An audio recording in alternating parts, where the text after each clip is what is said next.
So today we've got to break down this Kandi versus TMZ exclusive, and listen to this because it's wild.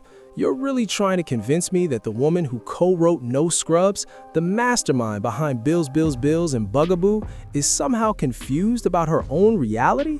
There you go, looking pitiful. And now folks want to act like art is copying real life. No, absolutely not. Are you serious right now? Hold up. Mama Joyce clocked the hustle from day one. I'm telling you, Mama Joyce plooped the play from the very beginning. She saw the whole setup. This feels like a plan Todd orchestrated to drag everybody into the mess. There was definitely interest in Kandi's money and who would get what slice of that pie. Nonetheless, things have shifted dramatically, and we have to unpack it because this is an epic fail on multiple levels. TMZ is reporting the following. They say Kandi is blasting Todd Tucker for being a guest house squatter. According to the report, Kandi claims her estranged husband, Todd Tucker, is living rent-free in her guest house during their bitter divorce and hasn't paid a single dime. TMZ says they've learned this directly. Court documents obtained by TMZ show the former RHOA star accusing Todd of not contributing financially to the home or to the care of their kids while they battle over custody and support.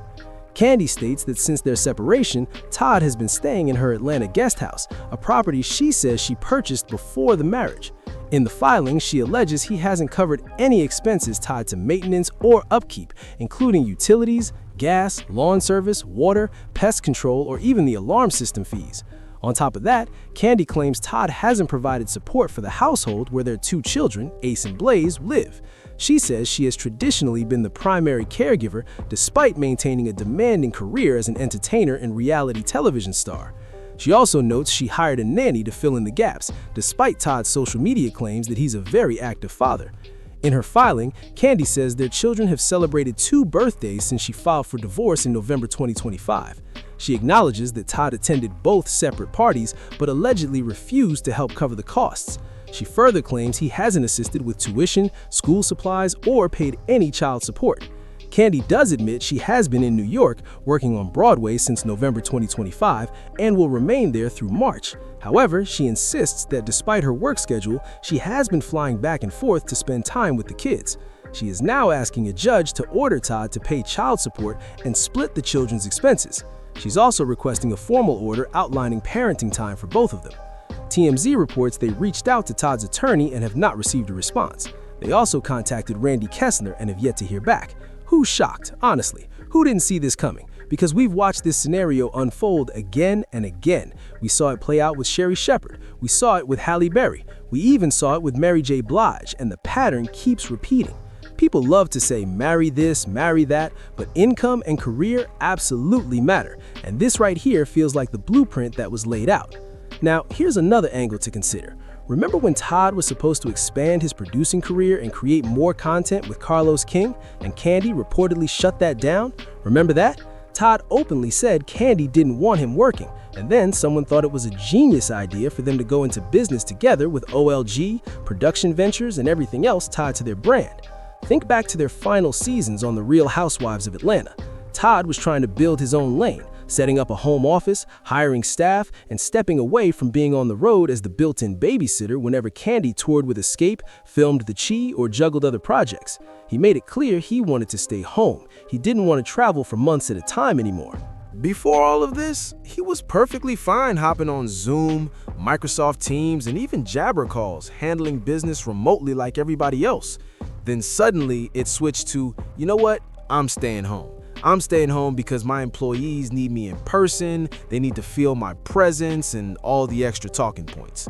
Let's not forget, it was Marlo calling Kandi a sugar mama on camera, and it was Phaedra who threw out the allegation that Kandi was giving Todd an allowance, remember that? So who's really shocked if Todd is now living out a real-life, No Scrubs remix to the letter? If Kandi files for divorce and he decides, cool, I'm not working, my presence is the present. That's the energy. Daddy daycare is my contribution. Forget those bills, especially when you're married to a multi-millionaire. I'll just post on social media, show I'm active, hashtag fatherhood, and act as the utilities pay themselves. Now listen, if I were feeling petty for a second, I would let the electricity get cut. I would let the gas get shut off. I would even let the alarm system service lapse. I'd make sure there was zero access in that guest house, and suddenly you all have to move to the main house since you want to play squatter. Okay then, let's talk about these expenses. But honestly, I'm more inclined to believe reality TV has never been fully real, and Kandi knew that when she married Todd. She knew he wasn't bringing in the kind of income she expected, so maybe she overcompensated. Maybe she wanted to prove to the critics that she could be a wife, proudly saying, "My man, my man, my man, Todd Tucker this and Todd Tucker that." Meanwhile, the vibe now feels like, forget these bills, forget all of it. I'm staying here rent-free because this is the lifestyle I've been living since I've been with you.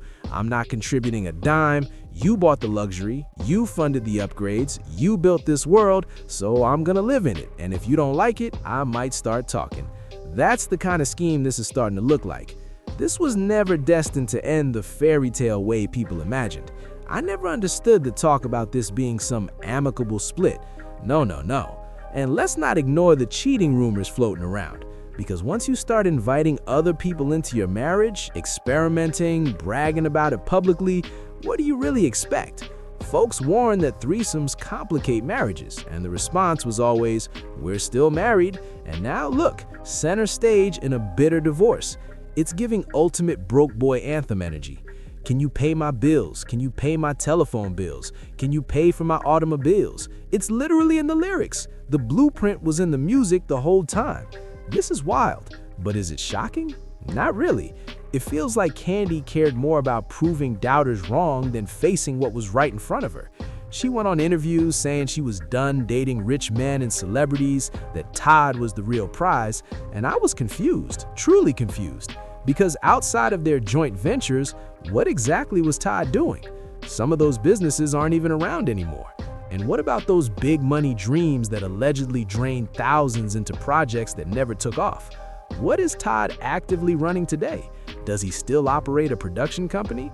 I saw him promoting that Don't Bring Your Man to Atlanta project for a while, but is that nationwide or just playing locally in Atlanta theaters? But really, who was surprised? Who didn't see this coming?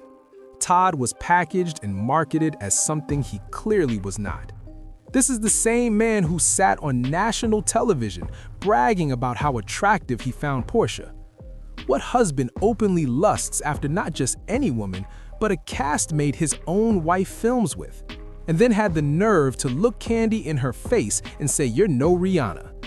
On top of that, he complained about her wearing a bonnet to bed and all those awkward Facebook Lives, YouTube streams, TikTok clips, Instagram broadcasts, you name it. It was always Todd, Kandi, and some stylist in the background while Todd laid down his so-called law. And if you remember, there was even that YouTube moment, I can't recall if it was on Todd's channel, where he talked about conversations with Mark, Kenya's ex-husband, about how you could allegedly claim access to a home even if your name wasn't on the deed.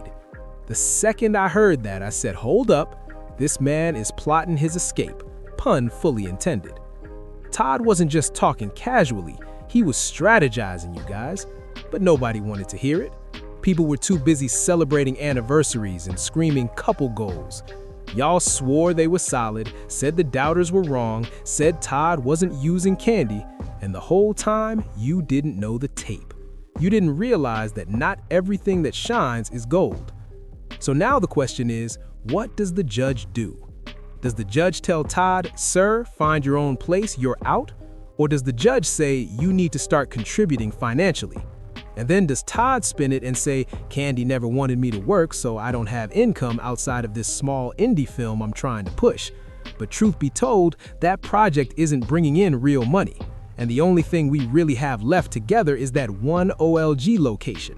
But that restaurant isn't generating enough profit for me to pay bills. All I've got is enough to cover my phone. That's it. Maybe enough for the McDonald's dollar menu. That's all I can do. I don't have it like that. Tell me that's not the vibe this whole situation is giving.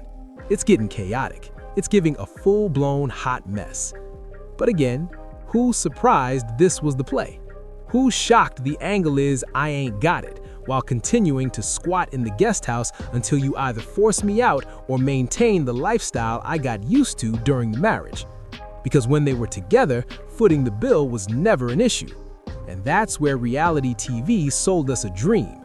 We were told Todd was contributing, and I kept asking, wondering why he wasn't working. Where was the revenue stream? Listen, this could have been avoided, but Kandi wanted that man. Everybody who warned her about the red flags, said he was opportunistic, said he was chasing the money, got dismissed. Even that ex-girlfriend on Facebook who claimed he wasn't truly attracted to Kandi, just interested in the financial upside. She alleged he was willing to take it as far as marriage and children to secure his future. Sorry, Miss Jackson. Some people don't see a child as just a child, they see a long-term check. Make that make sense. But that's where we are. Y'all go ahead and hype up the video. That's it, that's all. As Toto would say, the finale is finito. We've reached the end of the road for this one. Drop your thoughts in the comments. Don't forget to like, comment, and subscribe. Hit that notification bell so you're locked in the moment I upload. And with that said, I'll catch you in the next one.